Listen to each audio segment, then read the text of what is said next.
I'm sorry, piece of shit. You swing first, I'll take your fucking punch. After that, I'm gonna kick the shit out of you. You ain't man enough to beat my ass, you fucking prick. He's a no.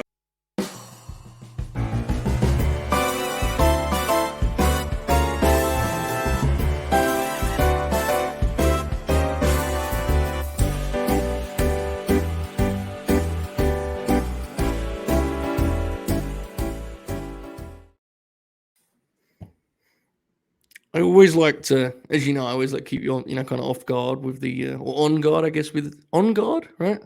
Off balance, on guard. I always like to do that with our intros, but before we even get started here, I've been informed hot off the presses from our friend Confirmed Shoot that CM Punk has done an Instagram story. So we have something to get into immediately. But first, Jaychele, how are you today? I'm here. I have a lot of stuff going on. But like I told Joe, this is the perfect distraction. So Yeah. I'm here for a good time, not a long time. Well, I wouldn't say that, but yeah, a good time certainly. I became famous with the distraction. Indeed, yes. I did indeed. Still gets brought up sometimes, folks. There you go. Still living off that. Sometimes on the street, Jaychele who can't see with like a screen cap from the distraction. Like, it's a little embarrassing signing those things, but nonetheless, I do it. Folks, CM Punk has taken to the Instagram. Jaychele is obviously a big CM Punk fan.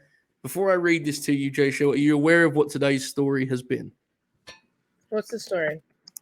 The story is that you may recall last summer when he returned and lost to Jon Moxley in a very quick fashion to set up a pay-per-view rematch. Dave Meltzer suggested something to the effect of, and I'm not got the exact quotes in front of me here, so bear with me, folks, but something to the fact that Punk may have sent a legal letter suggesting he was not so keen on the idea. Punk has now posted on Instagram, and I quote, it's going to be a while, Jaychele, so give me some time on this one. Sigh. I wasn't cleared to come back to wrestle yet. Then, plan was to wrestle at the pay-per-view. I sat and listened to Moxley's Rocky 3 idea. I explained how I'd never seen a Rocky movie, and I thought the idea sucked, but if the boss wanted to do it, whatever. He said he wouldn't lose to me. I'd never experienced someone refusing to lose to me. I just laughed. I asked Tony if this was what he wanted. He said yes. He's the boss, so I said okay. But I'd need to be cleared first. They kept saying it could just be a squash, so I didn't need to be cleared. I scoffed at that. My health is more important. Dave Meltzer is a liar. Jericho is a liar and a stooge. There were plans, but plans always change, but I'll never put a company above my health again. Is that seriously a post?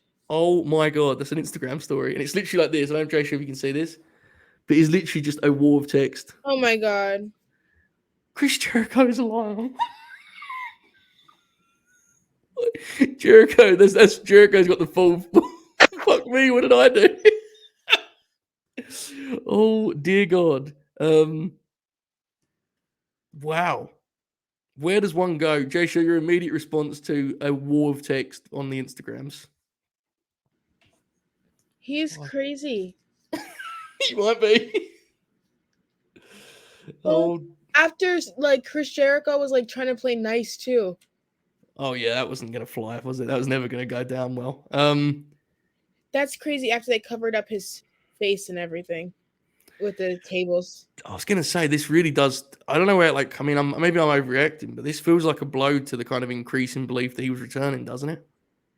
I mean, well, he just said he was going to come back at the pay-per-view, and then yeah. I mean, there's a lot going on there.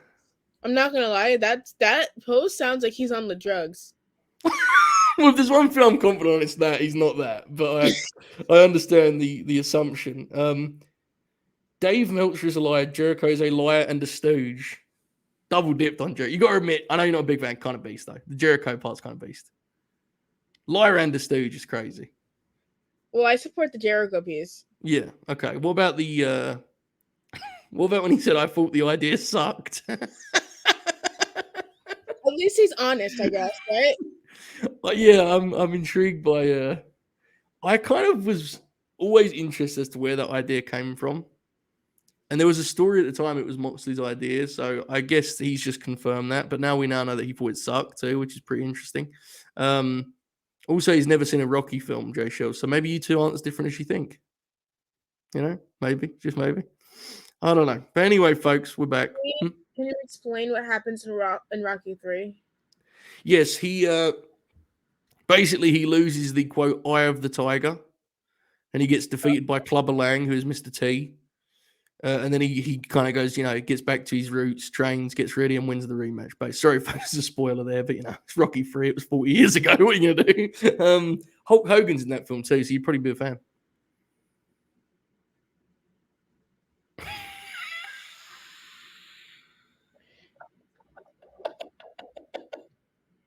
So basically, Punk loses his smile after he loses. Yeah, you remember the thing they did with Mox? That's what he's referencing there, to be clear, folks. Okay. He's referencing the thing they did with Mox when Mox squashed him and then he came back. But this is fair. I understand this. Punk not being a Rocky guy is pretty damaging, Hayes said. Lots going on in the land of CM Punk. I don't know if we have anything else to say about it. Maybe we'll circle back. Folks, Jaychele and Joe show is back. We do have some topics prepared just because we wasn't aware that CM Punk was going to post on Instagram 5 minutes before we went on live. With that in mind, let's tackle some of them. Vikingo, who may be, I was thinking about this when I was rewatching the match today, Jaychele. He may be the wrestler most built to like pop you in his style. He's like a very Jaychele friendly wrestler. This was struck me when I was rewatching it before we did this program. Lots of flips. What did you make of it? Is this the first time you've seen him? This is, I think, the second time. Like, Right. well, first time I've seen a full match. I think I've seen like highlights before of another match. Mm-hmm. But this was definitely a good first match for me for sure. Kenny gave him a lot of like room to kind of do what he wanted and form the match how he wanted. Yeah. And I think that it was really amazing, and you could tell like how Kenny was like really giving him the rub after kind of saluting him. So absolutely. I want to talk about Vikingo more, but I'm glad you actually went in that direction. Kenny is incredible, isn't he? Like what a remarkable. Because you're absolutely right. His approach to that match was, how much room do you need to do everything you do? Let's find some place for it, Yeah. It was his first singles match on Dynamite since November 2021. And that was his approach to it, because it's like, he's Kenny, he's bulletproof, oh my God. I keep acting like that wasn't that long ago. It's 2023. I keep thinking.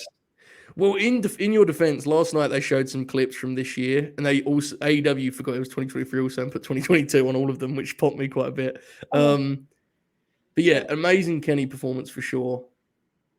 What do you think this means for Vikingo in a bigger picture in terms of, I mean, obviously it was interest before. It's going to be ramped up now. A lot of people saw him for the first time last night. Goes without saying. You're inevitably going to get a report from some point. Like, there will be a report about WWE being interested within the week. That's the way it works. To be clear, I assume they're interested the whole time because Vikingo is not exactly an unknown, right? But exactly. That story will be there. What do you think actually He deleted it. Really? Wrestle Purist just said that it was deleted, so. That's really bad. As someone who's posted and deleted embarrassing statements about co-workers, not good. Never a good sign. It's never. Let me tell you, folks. Been there, walked that, done that dance. Never a good sign of one's place at the time. I can't wait to watch that show. All Access? I can't wait. Yeah. Have you heard some of the early reports? Apparently there's a lot of stuff that would pop us, weirdo backstage stuff. The Eddie Kingston arc ending with just being like, yeah, I'm going to Ring of Honor. That's gonna be pretty interesting. He works for all these things, and the end of it is just, oh fuck it, I'm going to Ring of Honor. I want to know what's going on with whom? But why only Ring of Honor? Well, I think there was some issues, and I think with the Sammy. Not Sammy, no. I think maybe another pillar that he talks about all the time. People think he's working. I'm not sure he was working. Oh. Well, Eddie's, I've said this to you before, Jay Show. I think sometimes, Eddie's one of my favorite wrestlers ever, but sometimes people assume he's being like a master worker and he's actually just giving his genuine opinion. I think that was happening. Yeah. Yeah, probably. So that's the deal there. I mean, I think him and Claudio at least is a fun place to go. Oh, it's being on Ring of Honor TV is very different to being on Dynamite in terms of exposure. Goes without saying, right? But yeah, it's a little bit of a shame. But yeah, in terms of Vikingo, what do What do you think this means for him short term and long term? Where do you see him? Do you think he's going to get the All Elite graphic? Clearly, Tony would like to make that deal. Is that saying he's going to sign right away? Like, how do you kind of see this thing playing out? Because he's getting one of the most talked about wrestlers in the world here for much of the year, just based on how many people saw him for the first time last night, and he had that performance. So it's going to be a pretty crazy year, I think, for him. Yeah, I think they'll end up signing him. I think we'll see a match with like Jack Perry or somebody like that announced soon or something like that. Like, I think he'll, because you know how they want like the pillars to like get the wins and stuff like that. Yeah. I think he'll be one of the matches that we see, but I think that they'll be very careful with like who they have beat him, because he's a big name that you can still beat and it'd be very beneficial for somebody like the pillars. So yeah, I agree. I also think he's in play for next week's Supercard show. I think he's in play for that for sure. That's just just guessing, looking at the landscape. That feels like something they could try and do. Canada show, right? It's the first Canada show, or no? No, that's the Canada show is the Forbidden Door stuff this summer. Okay, yeah. Supercard's Mania weekend in LA, right? I thought you meant like for Dynamite. I was like, they're doing no, my bad. I meant, I think Supercard he could be in play for that, but it's going to be interesting. I guess the big thing for me is, and I don't want to get ahead of myself here, because we only know that he was booked for last night, and there's a lot of talk he'll be coming back very soon, which is obviously, it goes without saying. While there's a lot of value in him as a guy who comes in and does like main event guest spots where he just works with an all-star, I really do think there's a conversation to be had about this guy's ceiling in America in terms of like, I think this guy could cross over. I'm convinced of it. I think a kid could watch this guy wrestle and like think he's a comic book, hero. I think it's like, he's so unique. And sometimes it looks like he doesn't know what he's going to do. And he does it. He just goes in the air. And he's like, well, fuck it. Yeah. He did that's what he did last night, where he did like a Phoenix splash off the middle. And he was like standing on the middle rope, like looking around, like, what should I do here? He was like, let me just pick one from the arsenal. He's freakish. So what do you think? Are you on board with my I feel like he could really blow up in a major way. Yeah, I completely agree. I think WWE will make like a major play for him if they can try. Sure. I'm not sure how. I think WWE having a sale situation right now does not benefit them at all in these like contract negotiations that they want to have with these big stars. So like when you're talking about like a Jay White or a Vikingo, like that's, I think, a really hard spot to kind of try to get them when there's so much uncertainty. So I don't know, but I think AEW does provide a lot more certainty for him, but there's also like a lot of people, if you're talking like world champion status, like I don't know how much of a priority he would be for. Yeah, it's interesting. Tony seemed to love him by those tweets. Tony thought that he was cooking. Yeah, he may have been. Yes, quickly while you bring him up, Jay White. I don't know if you've seen this. I know you're on vacation, but so about 2-3 weeks ago, the story was like, oh, he's a WWE guy. It's done. And then the latest report from Dave was 50-50. That's what I saw. 50-50. And my personal read on it is people are just being, kind of being kayfabe because it's done. But a lot of people are suggesting that maybe what you mentioned is a factor here, and Jay is kind of waiting to see what happens. I would do the same exact thing. I would say he's been wrestling for a very long time. One, take a nice long break because both offers will still be on the table at the end of the day. So. Absolutely. He's certainly going to be, he's looking at the whole landscape. There's always going to be a lot of money on the table for Jay. It's been interesting to see that story change over time, right? So we'll keep track of that one. I know you're not a big ratings person, but hilariously, after all of the discourse, and I don't want to get too much into the discourse because that stuff is exhausting.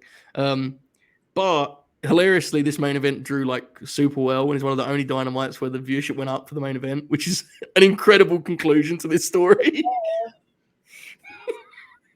It was something else. Jaychele, I've got to tell the people, folks, you were so loud on Twitter.com, not you necessarily in the chat, like just you generally and wrestling fans. Jaychele thought this match had happened already. Right? We were talking about what we were going to do on the show, and Jaychele was like, I'll watch the Vikingo match. I was like, it's tonight. It hasn't happened.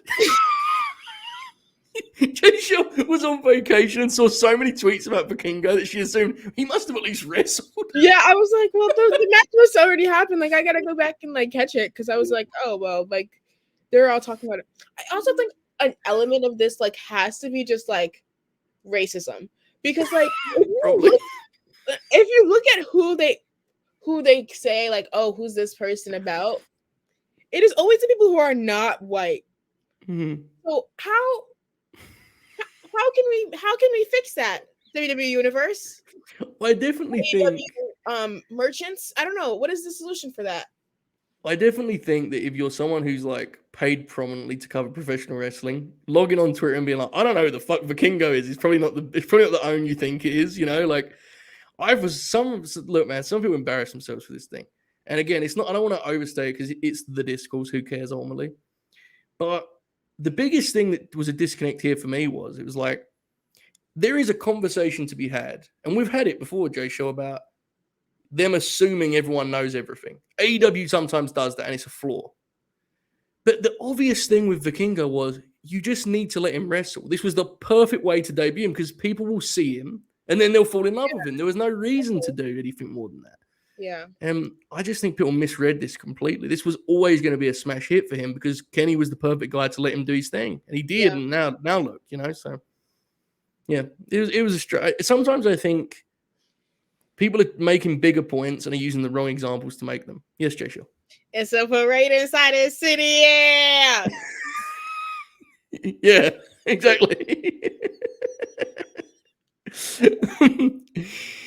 By the way, quickly, we have to do a plug. Folks, we appreciate everyone that's filled out the I should pull up the number to see how many people have done it so far. The Family Feud business. You can find that latenightgrin.com. It's free, so if you're not a patron, you can still see it. You can click on the link there and you can actually fill out 63 responses. Where are we at? 63.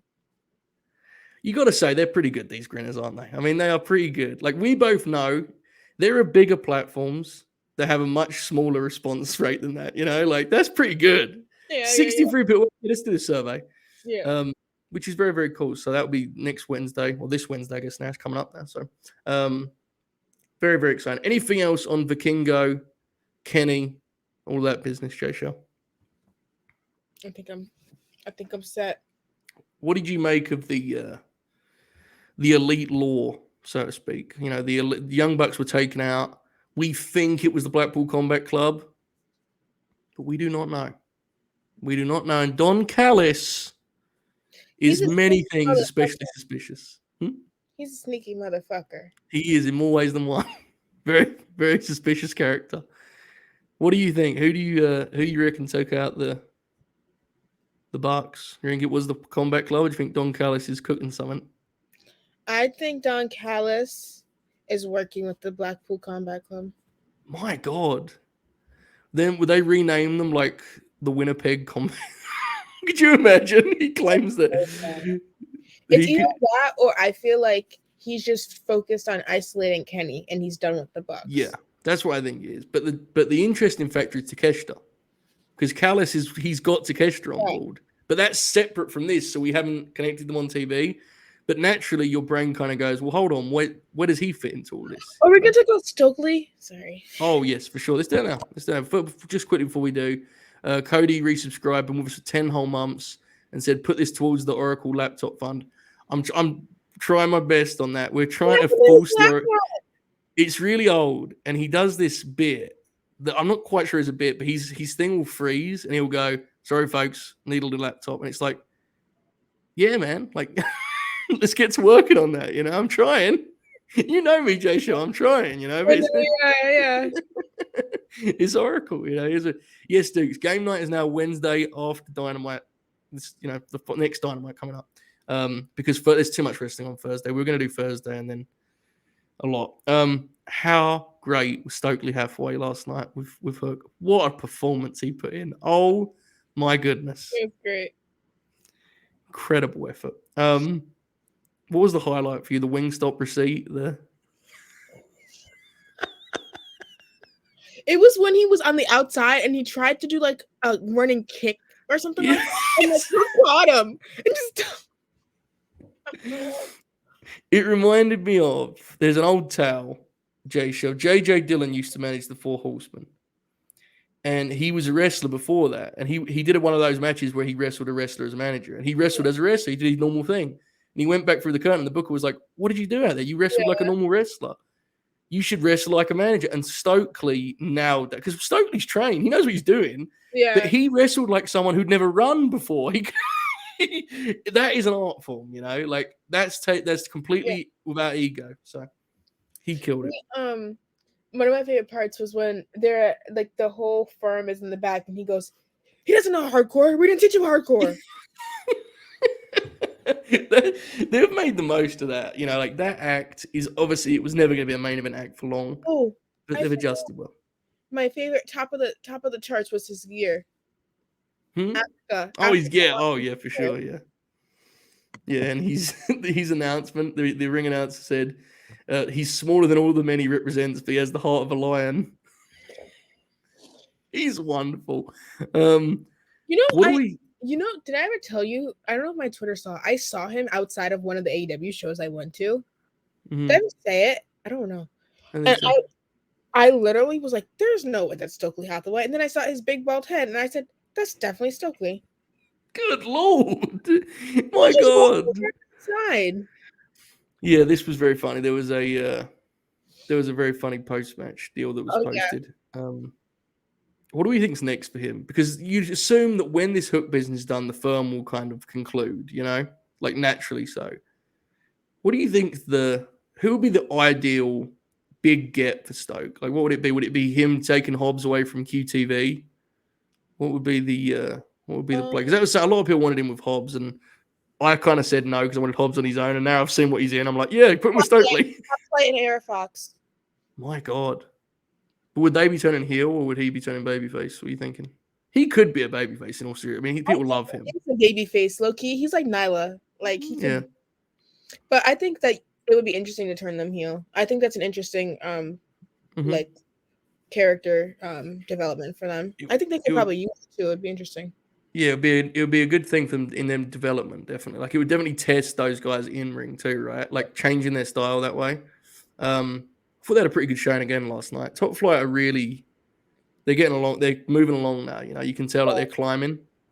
I think they're going to win the Ring of Honor tag titles next week. Reese is on to something. Reese is on to something. But where is Swerve? Part of this conversation involves me and Stokely and Swerve having a sit down, though. We gotta have a come to Jesus on that. If we're gonna do mogul and affiliates, we gotta have a come to God moment on what that looks like, because that is the ultimate DEI conversation in wrestling that we need to be having, because there is no way you are gonna have Parker Boudreaux and that baseball man represent. You where they're done. I know, but the fact that you even would develop a group, it's scary. Yeah, you know me, Jaychele. One thing, I hate Monty being right about things. We can get somewhere with this. That'd be an interesting spot for EJ. I hate Monty being right about things, but he's very, very anti-Swerve, which I don't support, folks. You know, and I was very pro for a long time. And when that act started coming, I said, "Oh fuck, he's gonna be right about this." You know, that's not what you want in your fandom. So, hopefully, whatever they do next is better. Swerve's actual singular performance has been great. It's just that act was. That makes me nuts. I don't even want to watch him. Yeah, it was bad. I don't want to watch somebody. The mogul affiliates things look like the visual representation of Jordan Lucas's "I'm not racist." So I don't know how else to explain that. I don't. I don't know how to explain that I don't want that on my TV. Yeah, what do you think Hook does next? Hook? I don't know. Is his dad ever going to manage him, or you don't think that will ever happen? No, I think Taz is done with the managing deal now. I think Team Taz was like they enjoyed it, but he wants to be a commentator, and they want him to be one. You know, I think maybe like he should have like one big match or so, like maybe for like a TNT title where he's just like maybe not calling the match, but he's there He's at at ringside, ringside, like yeah. something emotional. I think that would be good for like Hook's character. I definitely like the idea of when Hook does eventually lose, Taz being like, okay, back to basics, and they do like a training camp deal and he's at ringside. That would be beast. Yeah, that's good shit. I'm really intrigued by who gets that first win. 23. That's crazy. Indeed. I know that Ibu's very bullish on him working with Joe, which could definitely be fun because Taz managed Joe like way back, like 15 years ago. So that'd be fun. That'd be cool. I mean, I don't think Joe should be the one that beats Hook, even if Hook was beating him back because he's an older guy. I mean, Hobbs would be interesting, right? That'd be with their history, that'd be an interesting deal. Who's here on the roster? Yeah, I'm not sure. What if like Roosh just that's like blitz crazy though, because you can't convince me that Hook is safe in that match. I don't know. Roosh is an animal. Absolutely, I'm with you. Tyra Valkyrie is in AEW now. Yes. Does this excite you or scare you? Which one?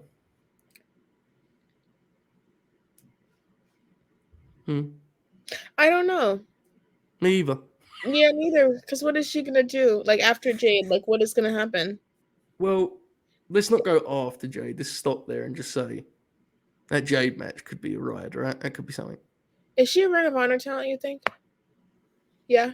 I don't really know what the role is. And it's not like I'm not even trying to be anti-Tyra. I'm just trying to figure out what like she's supposed to be bringing, Because she's not like people know her, but she's not such a big star that you kind of go, well, she's gonna, she's gonna sell like a lot of t-shirts or whatever. She's just kind of an interesting fit, I think. I really do hope the Jade match surprises me, but I must admit I am a little bit concerned about it. I'm not sure it's going to be a Mac classic, so to speak. Unfortunately. But we shall see. We shall see. I think Sharice was Layla Gray on Friday, so we'll find out some answers there. Layla Gray, though? Yeah. I don't know if that one will be the Mac classic I was looking for either, unfortunately. How is she the one that they kept with Jade? I don't understand. Right? That's wild, right? It's not just me that thinks that's insane. Okay, good. Because Red had a match with Jade, and she got a visual pin on her. And then, like, she's just not been on since. And it was like, what? What was the point of all the Red stuff? She hasn't even... The Outcast thing, they can only do one at a time. Yeah, you ain't wrong, unfortunately. And the Outcast thing, I will say it was pretty funny to see that. I'm not sure if you missed this, Jaychele, but apparently the Outcast program is like doing really well in the minute-by-minute ratings. Your faults. That's why he keep booking it. Yeah, well, it's getting over with the masses. Joe, yes. Did you see the BLT? I did, yeah. I did indeed, yes. That's good. Those real graps. This is fair. You could just allocate the ratings plus to Riho with the lead pipe and such. You could tell that Matty pointed out to me. Someone definitely told Riho last week that like she should try and like swing it when she because this week she came out like it was a sword. She was doing this like she was in a duel of some kind. It was quite the deal. Tremendous stuff. Also, Jaychele, your favorite tag team, the FTR, put their AEW careers on the line. A certain British podcaster called this many months ago, as he is known to do these days. What do you make of this? Does this intrigue you, or are you at a point where it's like they're re-signed? I'm not getting fooled by this. What do you think? It's the fucking guns.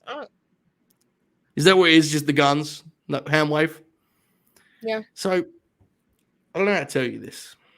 Oh, are you gonna tell me I'm wrong? No, I don't think so. Maybe.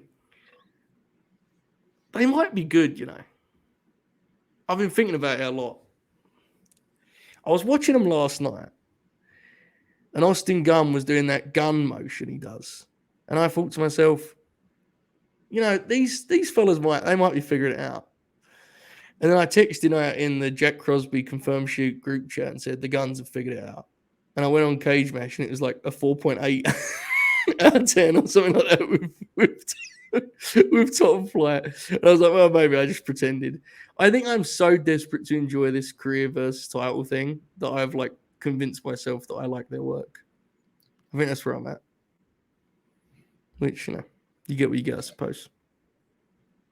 I don't know. AEW House Rules. What do you make of this direction for the promotion? House shows. What do you reckon? I think it's an interesting conversation because so much of what AEW was, we don't do house shows. Mm-hmm. Our wrestlers work less shows, which is true. They do work less shows. It looks like house shows are so far at the least like infrequent.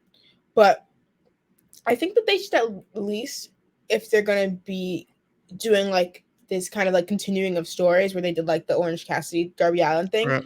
maybe like a little highlight of clips because I know that they're recording. All house shows are recorded. So maybe like a little clip thing or something like that if you're gonna tie in the stories, because the way WWE does it is they just do it based off of what's on the screen, and if you're gonna do it opposite, Mm-hmm. to have some clips out. It is a really interesting, so I don't know if you saw, and what I'm about to say, I did not intend as a dunk, but a lot of people like this idea for the ability for talent to develop, and then immediately the Anna Jay match got posted, and it was like butchered online, which is I want to see it. You don't want to see it, trust me. I'm gonna find it on my phone right now. Well, stay safe. But it is interesting in the sense that you're right. Like, one of the biggest things they have in a quote unquote bidding war is the schedule, right? Like, our schedule's a lot lighter, and you're looking at a point where soon enough they're going to add a Saturday show. So they're probably going to have 2 TV tapings a week. You add in random house shows, and all of a sudden, a Jon Moxley may be needed on the road three days of that week. Yeah, exactly, yeah. And it's like, it is interesting to watch that development. And then you kind of have to ask yourself, okay, so what is the benefit and what is trying to be achieved for these house shows? They had a good house in Troy, Ohio, and our friend Matty was there. And he had a great time. And everyone I've seen that was there had a great time and got great reports from the live fan. But when you looked at the card, there were only a handful of young talents really on the card. They did a QT Marshall Pat Buck match on this show. I saw that. Yeah, which I don't think was there to develop any young talent necessarily. I'm sure Brian Pillman Jr. enjoyed wrestling Jeff Jarrett, but still, he was wrestling Jeff. You know what I'm saying? Like, it's an interesting one. So I do think it's like a part of their model that they're going to have to figure out its actual place for the promotion. I have some ideas. Here's something that I think could be interesting. I think they could use these as sort of events that exist in a vacuum and can be used at any point for content. Fair. Now, what I'm suggesting is, say like the Calgary show they're doing here in a couple months. They're doing a house show on a Saturday in Calgary. If that event was like a tournament, for example, or some kind of special, like a gimmick, something to go with it, you could do a show that isn't live and that lives in its own world, so that maybe 2-3 months down the line that could be posted as its own thing, and it has life beyond the live show, but also it gives the young wrestlers a chance to listen. If the match fucking sucks, it won't air. Because that's something that is beneficial. I think. Like the Beast in the East original, like a house show type thing or something like that, or like Evolution too was supposed to be just like a house show, and they ended up revamping it. So.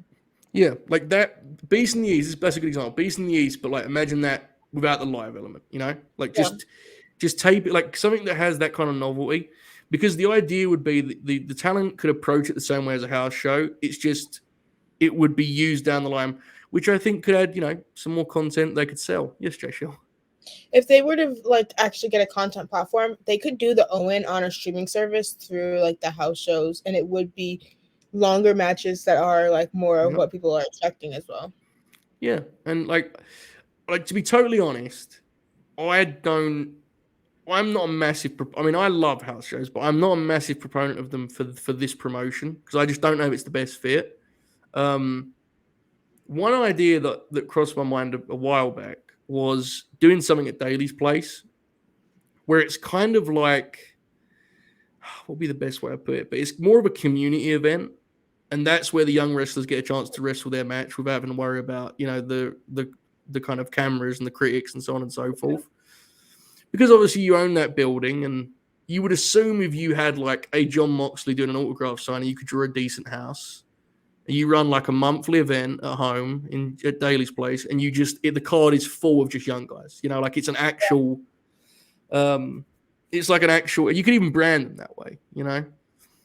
That in a lot of ways to me would give you the benefits of what they're trying to do with these house shows without having to worry about filling a card with veterans that want to actually work Troy, Ohio. Because I'm not sure that everyone. I mean, you saw the card. There wasn't, while everyone that was there had a good time, it wasn't exactly loaded with star power. It's fair to say, right? So I don't know. What do you think of? There's a couple of suggestions there. Kind of mine.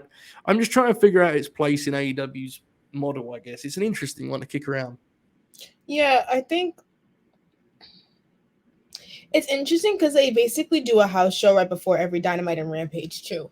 Mm-hmm. So it's like, how do you really determine, like, in terms of schedule, what is equivalent? Because they also do like the rotation of the schedule thing. So maybe you do a rotation where people who are on TV aren't doing house shows, and people who aren't on house shows, are on house shows aren't doing TV or something like that. Maybe it's like a division, and that rotates with time, and you switch people on and off or whatever it may be. But I don't know. There is a big part of me that's like, I do kind of feel like a lot of the development part of our conversation would be assisted by Dark being a real show. If Dark Elevation, rather than being 7 squash matches, was just 4 actual matches, and you just paired guys and said go out there, like if you just rather than Anna Jay having a squash match on Dark Elevation, you just said you're wrestling Emi Sakura, you got 8 minutes. Mm-hmm. I don't know if that would kill the promotion to do those kind of matches on Dark, and like I do think in some ways what we've seen from Rampage in the last 6 months, I actually think is a lot of Rampage in the last 6 months is the level that I'd like Dark to be at, Like this week there's a match, the Acclaim versus the Kingdom is the main event of this week's Rampage. Like, to me, that would be a great main event for Elevation, you know?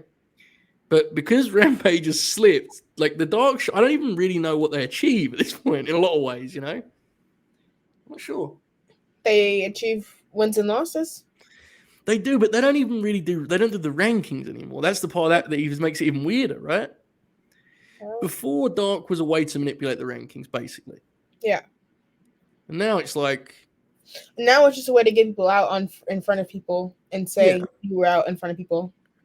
Right, and it's like, I can't speak for all of the talent because I don't know, but there's definitely guys and gals that are not thrilled to do their 90-second match after flying the TV. They'd rather be doing something more substantial. So it's an interesting balance. Obviously, the big X factor here that we haven't got to do with the logistics of how many fucking guys are at TV and how many people he wants to use, and there's a lot going on.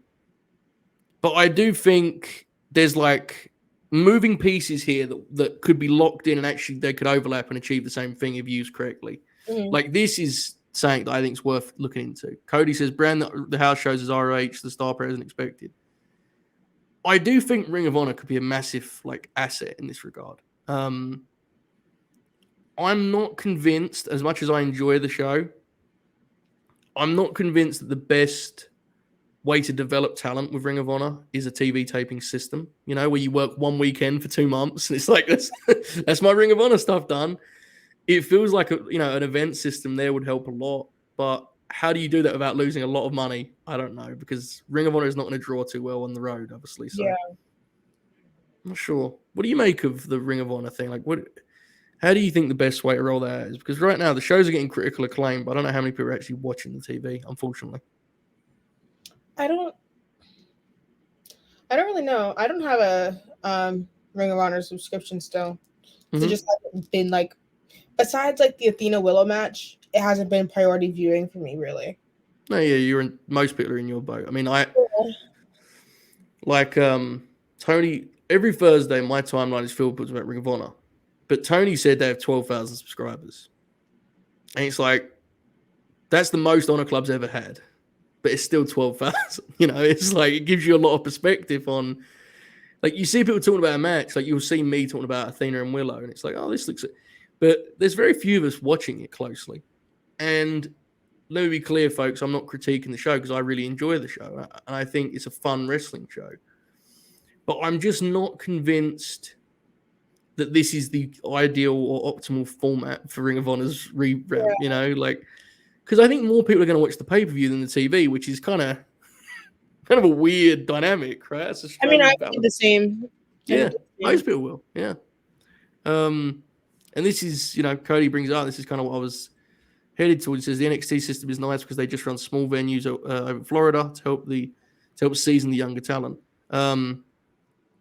That is the benefit of just how much money they were able to burn with NXT, right? They could just run shows and like logo, and there's like 200 people there watching, the Creed brothers or whatever.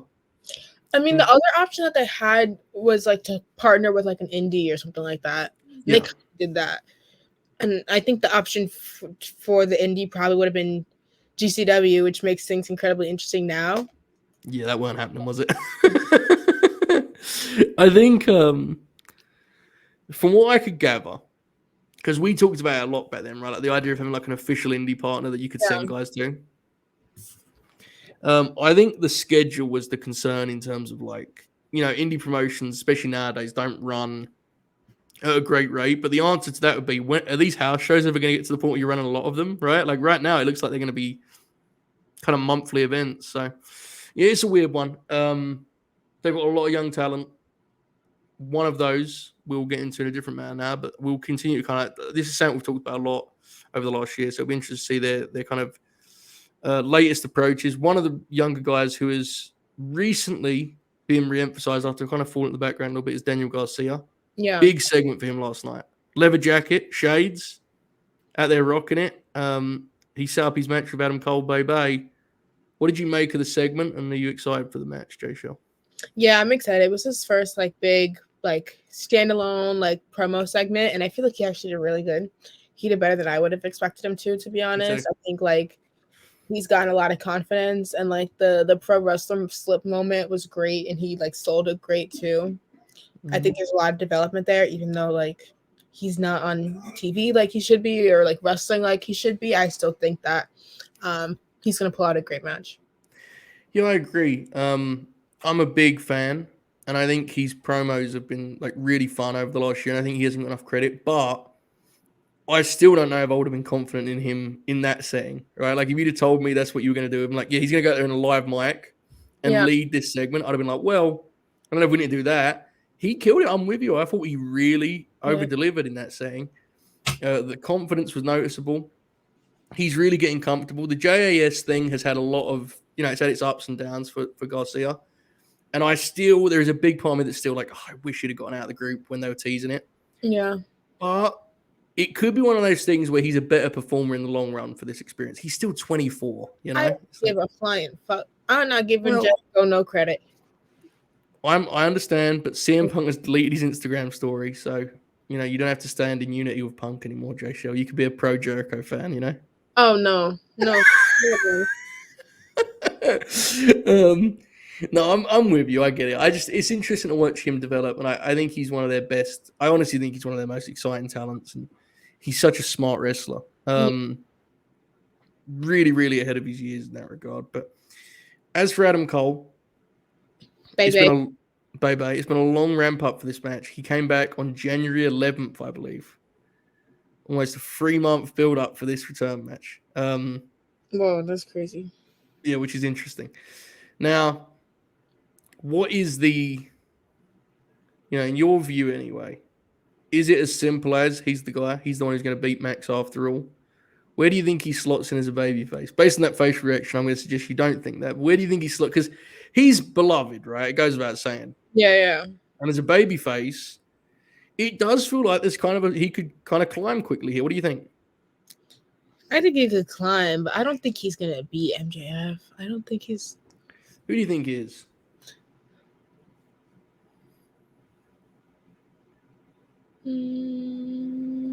Let me look at the roster. Okay. I'd like a depth chart now. Your facial response was so dismissive of the Bay that I now am intrigued. Are you gonna? This isn't we did a grim where we went through the candidates and we were talking a lot of them through. We settled on 3 names. Cole was just outside for me. I settled on 3 names, I guess I should say. I'm intrigued if you reach the same conclusions. Mm-hmm. I mean, part of the thing with Cole too is he needs to get, they need to get comfortable with him wrestling regularly again. He had a very scary concussion, so you got to take it slow with him, right? You have to. It'll be interesting. Any of the pillars intrigue you as a potential? Only Jungle Boy. Nobody besides Jungle Boy. Yeah, I don't think it's going to be Jungle Boy, though, do you? I don't think so either. I think. I guess maybe like. No, but you have to be a babyface. That's the issue I'm struggling with. What about Hangman? What do you think? Hangman crossed my mind, but like, I don't think they're gonna give him another reign. Really? For a while. Right. You mean like in this next bit? Yeah. Yeah. Maybe like another 3 years. Yeah, but. What about our friend Richard Starks? You can't get my hopes up with that one because I don't trust them enough to do that. We're both close friends with him. You know who I put higher than Ricky? Oh, why did my voice do that, Ricky? You mean emotional about it? I would say if Jay White goes in, I think Jay White would get a little bit of priority. I know it's that he would come in soon, but I think that a lot of the guys view him as one of them, so they don't feel like as like. I agree. The only thing is, I think he'd be a heel. That's the only thing. He doesn't have to be. I just think he probably would be. Yeah. I think. I really don't know who I think it may well be Cole. I really do. I'm thinking like now. Look, you know me when I say I'm not saying this is what I want necessarily. But like look at the candidates. It's like to me, it's. Yeah, and they built up his return for 3 months and made him the center of the show. So yeah, I'm on the vote. And this is one thing I don't think anyone could argue with. After such time of turbulence, going to the guy that everyone agrees is like the sweetest dude ever, probably ain't a bad idea, right? Like the fans love him, the wrestlers love him. I get it. So it will be interesting to see. I do actually. I'm genuinely looking forward to the match. Though. I'm glad they did something exciting for Cole's comeback match, and it wasn't like a retread. It feels fresh, so it's a fun one. Speaking of fresh, speaking of exciting, there's a new free agent in town, Jaychele. There's a new name at the heart of every bidding war. Every promotion has got him on their big board. Young, fresh face. Old Billy Goldberg is back in the game, folks. He is free to explore other options. Jaychele regularly texts me, like, imagine Goldberg versus, and just throws in names. So I know you're very excited, Jaychele. What are your immediate response to the story of Bill Goldberg being a free agent here in 2023?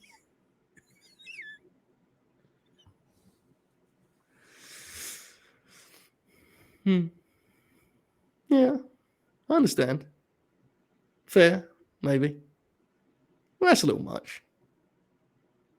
Well, hold on. I knew I'd break you eventually. No interest whatsoever. No sell. Refuse. Joe. I'm just asking. I have to ask the question. It's my job. I'm a roving reporter, Jaychele. Hang on, Meech. To be fair, Jaychele was staring me down. She didn't stare at the screen, at the ceiling. If she stared at the ceiling, that would have been Oracle. Or that would have been his play. Yeah. Nah, that's a good point. Actually, are you more interested in Goldberg and AEW if I tell you that it would make Oracle happy? No. I think I'm more interested in staring at the ceiling than seeing that. Wow. Are you sure? Certain? Oh my God. Jaychele Jericho has done a tweet. Oh my God. What's the tweet? He posted the gif of Matt Hardy yelling delete. He's a fucking troll. Oh, he might have won. Fuck. Fight back, Phil. Dax, quick. Dax. Someone play defense, my boy. Come on. Podcast.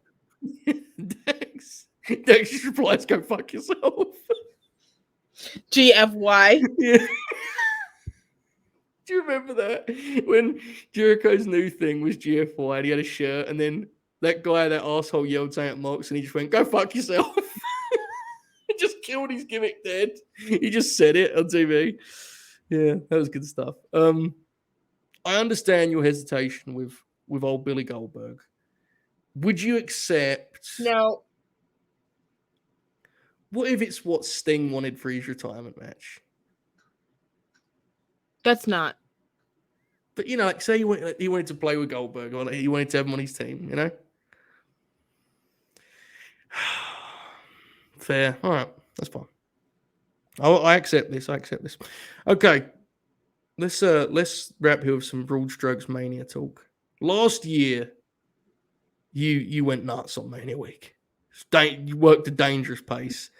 I'm hoping and I'm confident that this year you're not going to do that. I know on the written side, you're certainly not, right?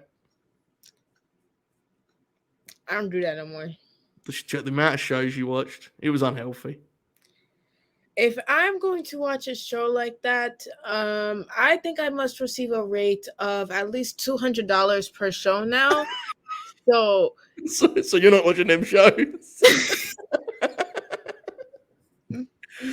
Yeah, I understand. So Sunday we're doing the WrestleMania preview, which you're hoping to join us for that on the land of Fed Dead, correct, Jaychele? yes, that's the plan, I believe. Yes. Before we but just kind of talking broadly, where is your excitement at for next week? Are you like super fired up? Are you in that weird place of, man, I don't think it should be here this soon? Because sometimes that it catches you off guard when you're kind of doing other things. Like, where are you at?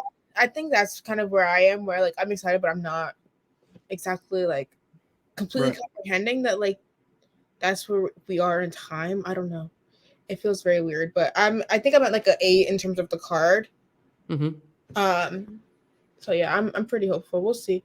I'm very much looking forward to the BLT match. So well, that's what I was going to ask. Was like, for you, is the Mania excitement dampened at all by the builds for the women's title matches?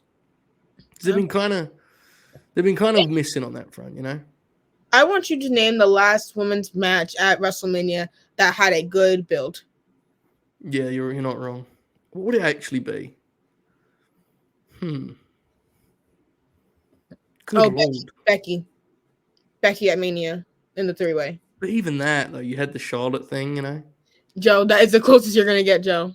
It is, you're right, but it still wasn't what you call good, No, you're not wrong, and I think, like, I've reached the conclusion. I'm sure you're probably in a similar place of like, look, ultimately, when the bell rings on Asuka and Bianca, I'm going to be fired up. Period. Yeah, and it's like, while we both would prefer it have this like hot build and we're excited to see what they're going to do next on TV. Ultimately, once it gets down to business, it'll be a good time. You're also famously pro Charlotte, like legitimately so, right? So you're in on her and Rhea, I assume, right? Well, I actually do like Charlotte, as you said. So yeah. I'm invested in the match. I haven't been like keeping up with SmackDown, but I saw a little bit of the brawl. Mm-hmm. Pretty good. They brawled. Yeah, it's fun. Absolutely. I'm a big fan of this being the potential answer, Mickey and Trish from 2006.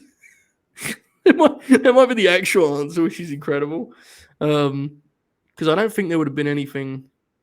You tell me, Jaychele, this is your expertise, but I feel like in the like late 2000s Divas era, they didn't really have big Mania title matches. They kind of did like gimmick matches at Mania usually, right? Yeah, it was really gimmick matches. Yeah, I'm trying to even think about like maybe when they did the match with like, well, that didn't even really have a good build. I'm thinking like Sasha, Becky, Charlotte, but that didn't even really. No, that was definitely another case of the match will be good, and it was. Yeah, but exactly, yeah, I don't know.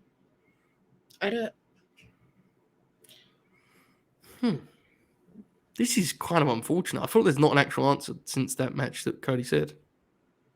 It was 17 years ago. Chat, are we missing an obvious one? Because we might be. For sure. Yeah, we might be missing an obvious one.